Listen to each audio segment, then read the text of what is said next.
মানে পুরো দমে ব্যাধিসা হয়ে গেছে। এই যে দেখতেছেন দূরে বোরেলিন দেখা যাচ্ছে, সবাই মাছ ধরার জন্য মানে ব্যাকুল হয়ে গেছে। যে আমরা এই মাছগুলো পাওয়ার পরে এখন সবাই মানে দৌড়াদৌড়ি করতেছে মাছ মাছ ধরার জন্য। ওই যে আমার সামনে একটা বোট, আজকে এই মাছগুলো পাইছি। এখন বাজে হচ্ছে সকাল 10টা।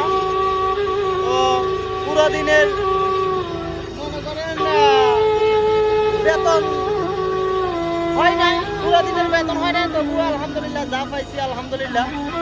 মানে অন্যান্য দিনের তুলনায় আজকে খুব ভালো।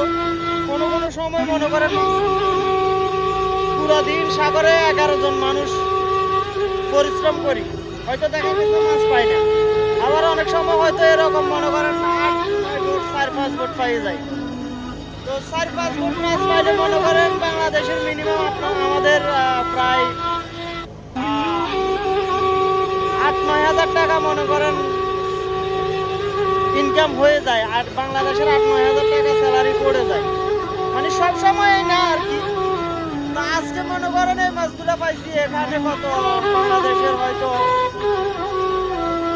800-900 টাকা করে মনে করেন আমাদের 11 জনের মাধ্যমে 800-900 টাকা করে মনে করেন হয়তো হাজিরা করতে পারে।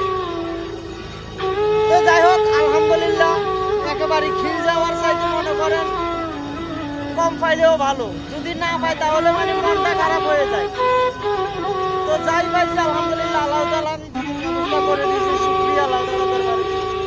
তো এটাকে বাংলাদেশের সম্ভবত আপনারা ইলিশ মাছ বলেন। তো এই মাছগুলোকে আমরা এখানে মনে করেন ওমানে সেগাই বলে, সেগাই, এই আর কি। তো ভিডিওটা সবাই শেয়ার করে দিবেন।